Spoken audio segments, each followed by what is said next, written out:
Bienvenue dans l'Africa Newsroom en cette semaine consacrée au pouvoir des réseaux sociaux. Au sommaire également de cette émission, la situation au Gabon reste tendue. Tous attendent le verdict de la Cour constitutionnelle saisie pour contester les résultats de la présidentielle du 27 août. En Libye, le général Haftar inquiète, celui qui fait cavalier seul et refuse toujours de légitimer le gouvernement d'union nationale, a pris le contrôle du croissant pétrolier. Ils sont avec nous autour de ce plateau pour en débattre. Tout d'abord, notre invité est ingénieur télécom. Il s'agit de Marc-André Loco. Monsieur Loco, bienvenue parmi nous. Merci, bonsoir Samira.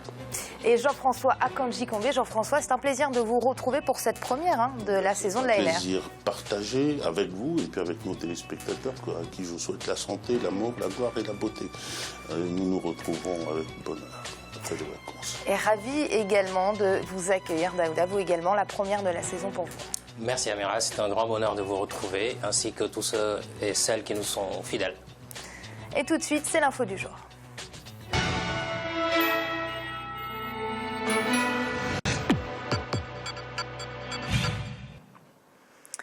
À la suite du pape François qui a appelé à la paix et à l'égalité au Gabon, le Haut Conseil des acteurs non étatiques a invité les deux bords politiques à la responsabilité. Rappelons que les résultats de l'élection présidentielle qui ont donné vainqueur le président sortant Ali Bongo Ondimba ont été contestés par son opposant Jean Ping. Depuis, les deux camps ont saisi la Cour constitutionnelle, plongeant le pays dans une crise politique qui fait craindre le pire. C'est un reportage de notre correspondant Douglas Toutoum, commentaire Idlet Mirabel-Bissou.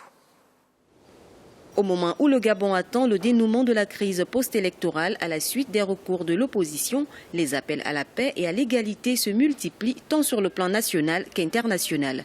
L'Organisation nationale du Haut Conseil des acteurs non étatiques condamne toutes les formes de violence que le pays a connues après l'annonce des résultats provisoires du scrutin présidentiel du 27 août 2016. Nous nous associons au message de paix de sa sainteté, le pape François, lancé le dimanche 11 septembre lors de sa traditionnelle messe de Rome, qui mobilise l'humanité tout entière à prier pour la paix au Gabon. Et nous invitons toutes les communautés religieuses à prier. Nous invitons toutes les parties à rejeter toutes les formes de violence au profit du bien commun. Le Gabon, depuis la campagne présidentielle et au lendemain de l'annonce des résultats provisoires de l'élection présidentielle, notre pays est emprunt ces derniers jours à des violences tant verbales que physiques. Depuis les violences post-électorales qui ont suivi l'annonce des résultats de l'élection présidentielle, les positions semblent être figées entre les deux camps. Le Haut Conseil des acteurs non étatiques interpelle les deux principaux protagonistes que sont le président sortant Ali Bongo Ondimba et le candidat Jean Ping à plus de responsabilités. À vous, très chers prétendants au fauteuil présidentiel, le Gabon vous invite à plus de responsabilités. Si féliciter son adversaire politique est un acte majestueux et distingué, reconnaître sa défaite et l'accepter est tout aussi élogieux. À vous, chers collègues de la société civile, soyez exemplaires et apportez les éléments de réflexion à consolider la paix dans notre pays. En 1993 et en 2009, le pays avait déjà connu des crises post-électorales mineures selon les spécialistes qui estiment que la crise de 2016 est la plus importante que le pays ait enregistrée en 56 ans d'indépendance. En rappel, la commission électorale avait donné pour gagnant le président sortant Ali Bongo Ondimba avec 49,80% des voix contre son principal adversaire Jean Ping qui obtient 48,23% des voix. Le Gabon, on n'a pas eu l'occasion d'en parler avec vous, messieurs. Trêve estivale oblige. Je voudrais avoir votre sentiment quand vous avez appris que les deux camps contestaient les résultats de l'élection présidentielle, Jean-François. Un peu dans l'ordre des choses, malheureusement pour les citoyens gabonais, un peu dans l'ordre des choses parce que avant la trêve estivale dont vous parlez, il était déjà assez clair dans la campagne que la campagne prenait un tour tel que on pouvait s'attendre à ce qu'il puisse y avoir ça. D'ailleurs, c'est pas la première fois qu'après des élections présidentielles au Gabon, il y a des heurts. Cette campagne a été particulièrement, je dirais, heurtée, même pire que cela. Elle a été, on était dans des injures de caniveau, on était dans des choses qui faisaient penser qu'entre les deux candidats, il n'y avait pas seulement un combat politique, il y avait un combat de corps à corps, et je dirais même de vie à vie. Malheureusement, c'est pas leur vie qui est en jeu, c'est la vie des Gabonais. Et je passe même le fait, les rumeurs d'armes qui circulaient dans ce pays. Donc tout était fait pour un affrontement et pour une confrontation, y compris une confrontation armée. Ils l'ont confirmé. Chacun est prêt à la confrontation armée, comme si il n'y avait pas. Voilà. Donc moi, je ne suis pas tellement surpris. Cela étant, j'espère qu'ils retrouveront la raison, parce que ce à quoi ils aspirent, c'est quand même de gouverner un peuple. Et ce peuple-là est composé d'individus dont le sang ne doit pas couler. J'espère aussi que entendre raison, ça veut dire que les résultats que nous connaissons aujourd'hui ne sont que des résultats provisoires selon la Constitution du Gabon. Et selon la Constitution du Gabon, il ne peut y avoir de résultat définitif qu'après le passage à la Cour constitutionnelle.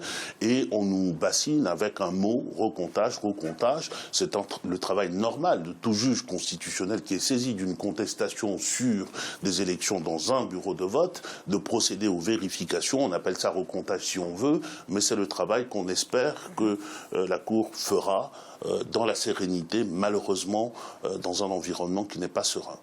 Alors justement, Daouda, ce recomptage des voix que doit donc faire la Cour constitutionnelle, qui a été saisie, rappelons-le, par les deux camps, Jean Ping et le président. On attend ce verdict le 23 septembre. Tout le monde attend impatiemment cette échéance, mais est-ce que réellement, une fois le verdict tombé de la Cour constitutionnelle, est-ce qu'on peut espérer que cela change quelque chose ? Rien n'est moins sûr, d'autant plus que les principaux candidats qui étaient en compétition, moi c'est l'impression que ça me donne, c'est que les candidats sont partis à cette élection présidentielle sans véritablement faire confiance aux institutions qui sont là.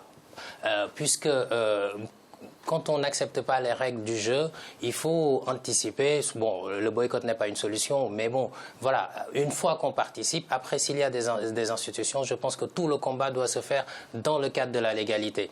Je pense que le point de départ de ce conflit vient du fait que Jean Ping se soit déclaré vainqueur avant même la proclamation des résultats. Je pense qu'à partir de ce moment-là, tout s'est un petit peu enflammé. On peut regretter toutes les violences, bien entendu, surtout que c'est des civils. Voilà. Maintenant, pour revenir sur votre question, est-ce que une fois que le verdict est tombé, cela va être accepté? Moi, je pense que les deux parties qui s'affrontent ont déposé des recours, chacun un recours. À partir du moment où on saisit une institution de l'État, si elle rend un verdict, cela doit être accepté. Ou alors, il ne fallait pas la saisir. Moi, je prends les choses comme ça, ni d'un côté ni de l'autre. Mais une fois que le droit est dit, le droit est dit. Et il faudra s'y plier et voir d'autres moyens de lutte pour favoriser plus de démocratie.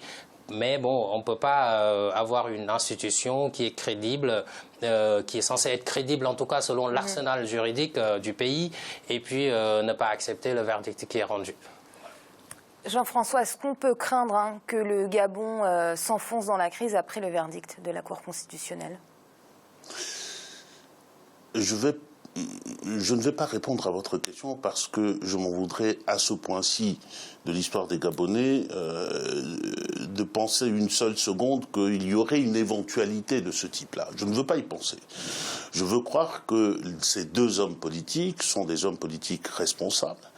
Je veux croire aussi, notamment parce qu'il y a quand même un geste d'apaisement, d'une certaine manière, qui est venu de Jean Ping, qui a décidé finalement de saisir la Cour constitutionnelle, alors qu'au départ, on était plutôt dans un cadre extérieur. Le recomptage des voix était posé hors du cadre constitutionnel.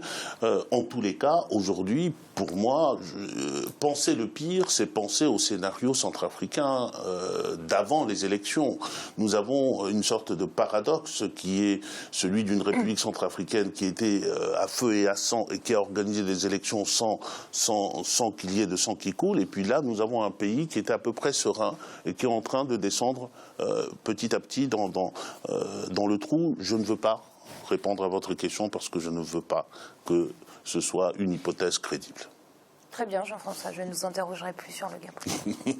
Et en Libye, le général Khalifa Haftar est loin de faire l'unanimité. Celui qui, à un moment, était légitimé par la communauté internationale fait aujourd'hui cavalier seul dans la lutte contre le terrorisme. Lui et ses troupes ont récemment pris le contrôle d'une zone très stratégique, le croissant pétrolier, et refuse toujours de s'allier au gouvernement d'union nationale. C'est un sujet qui nous a été réalisé par Mélina Bokassa. Le général Haftar, un acteur controversé au cœur de la crise libyenne. Ce lundi, sous couvert de ses forces rebelles, il a pris le contrôle de 3 terminaux pétroliers. Terminaux qui appartenaient à une milice ayant prêté allégeance au gouvernement d'union nationale. Ceux-là même qui combattent activement les djihadistes de l'État islamique présents sur le sol libyen. Nous appelons au retrait immédiat et sans condition de toutes les forces armées qui se trouvent dans le croissant pétrolier. Mais le général Haftar, proclamé chef de l'armée nationale libyenne, se présente comme un sauveur dont l'objectif est le respect de l'accord de Skhirat, signé en décembre de l'année 2015. L'accord de Skhirat a donné à l'armée libyenne tous les moyens militaires et il appelle clairement au démantèlement de toute milice, présence à Tripoli, présence ailleurs de la capitale. Et en fait, c'est le gouvernement de Sarraj qui n'est pas appliqué cet accord. Le premier article dit que tous les milices présentes à Tripoli doivent être sorties de Tripoli. Fragilisé par des rivalités entre milices et la montée en puissance du groupe État islamique, des personnalités libyennes peinent à asseoir leur autorité sur tout le territoire. Ce, malgré l'accord signé à Skhirat au Maroc, un accord parrainé par l'ONU. Cet accord avait donné naissance au JNA, le gouvernement d'union nationale, dans le but de sortir la Libye de la crise qu'elle traverse depuis la chute de Mouammar Kadhafi en 2011. Alors on va d'abord rappeler quelques points essentiels de la biographie de ce général, le général Haftar. Il a d'abord été général de Kadhafi, puis il est passé du côté de l'opposition. Il s'est ensuite autoproclamé chef d'état-major de l'armée libyenne en 2014 et confirmé à ce poste par le gouvernement de Tobrouk, qui était lui également reconnu par la communauté internationale. À ce moment-là, il était encore perçu par l'Occident comme l'homme de la situation. Manifestement, ce n'est plus du tout le cas. Daouda, qu'est-ce qui s'est passé ? Qu'est-ce qui s'est passé? Effectivement, c'est une question assez complexe, étant donné que ce qui s'est passé, c'est qu'il y a une chose qui est constante, de mon point de vue. La chose qui est constante, c'est que le général dont il est question ici a toujours lutté pour, en tout cas pour cette région de l'Est, on va dire. Tobrouk, Benghazi, etc. Parce qu'on peut se souvenir qu'en 2011, à l'époque de la rébellion, il était en chef de file contre justement le gouvernement de Kadhafi. Et à partir de ce moment-là, j'ai l'impression que dans ce conflit, il y a plusieurs choses. Il y a des questions liées à la démocratie, puisque la crise en 2011, c'était la rébellion qui réclamait plus de démocratie. Il y a également l'islamisme aujourd'hui, le terrorisme. Il y a également, en fond de tout ça, j'ai l'impression, une question de partage des ressources de l'État, c'est-à-dire le pétrole, tel qu'on peut le voir dans d'autres pays comme le Nigeria, etc. Donc, le mix de ces trois éléments rend cette situation très difficile parce qu'il y a eu alliance entre le général Haftar et ceux qui gardaient les zones pétrolières à un moment donné. Et du coup, le gouvernement, ce qui l'intéresse aujourd'hui, même on ne peut pas dire qu'il est vraiment légitime puisqu'il n'a pas été approuvé par le Parlement. Oui, il a été uniquement adoubé par la communauté internationale pour le moment. Exactement. Et pour asseoir sa légitimité, il faut quand même qu'il soit adoubé justement par le Parlement, puisqu'au sein du Parlement, il y a une représentation des différentes régions. Et c'est ça qui pose problème.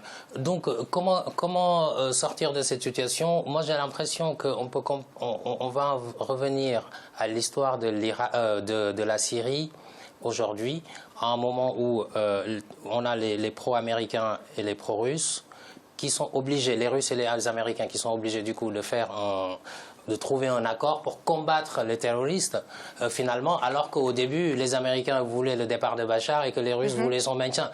Donc, à partir de ce moment-là, je pense que ce général va jouer un rôle capital dans ce qui va être la solution. Et pour moi, je maintiens toujours la position que j'ai toujours prise, c'est-à-dire combattre les terroristes d'abord, et ensuite trouver une solution politique à la crise libyenne, mais sans armée.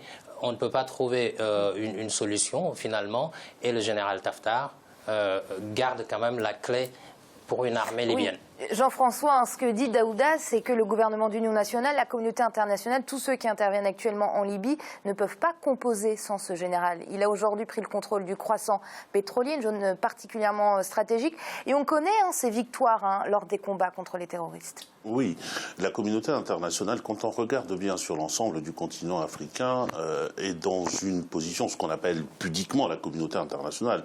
Elle n'existe pas, selon moi. Il y a des États qui ont des intérêts, qui ont une force qu'ils ne veulent surtout pas engager sur le théâtre africain. Aujourd'hui, la communauté internationale n'est pas prête les États-Unis, la France, le Royaume-Uni, la Russie, à dépêcher des troupes pour aller éradiquer le terrorisme, parce que le terrorisme, c'est d'ailleurs le premier foyer, la première cause. Et dans la mesure où ils ne le peuvent pas, qu'est-ce qu'ils ont essayé de faire? Ils ont essayé, à partir d'un général qui avait la puissance que vous avez expliquée l'un et l'autre, essayer de contrôler en étant de loin. Ils n'y ont pas réussi, ils prenaient un peu trop de place, il prend au fil des victoires un peu plus de notoriété, donc on n'en veut pas de ce point de vue-là. Mais il y a un autre phénomène que je regrette d'ailleurs, dans le conflit libyen comme ailleurs, c'est que le gouvernement d'union nationale, c'est une manière de ne pas se désigner un ennemi. Dans cette crise, il y a malheureusement, enfin de mon point de vue en tout cas, il y a des bons, si on se place du côté de la reconstruction de l'État et de la reconstruction de la démocratie, et il y a des méchants qui sont là pour la terreur, pour la captation des biens, pour la captation des richesses, notamment pour alimenter l'EI, on le sait très bien. Mais aujourd'hui, la communauté internationale n'ose pas dire à des terroristes qu'ils sont terroristes. Il faut faire l'union nationale, il faut faire des gouvernements d'union nationale, il faut faire du dialogue inclusif. Et c'est de cette manière-là qu'on se met à légitimer des meurtres et des meurtriers.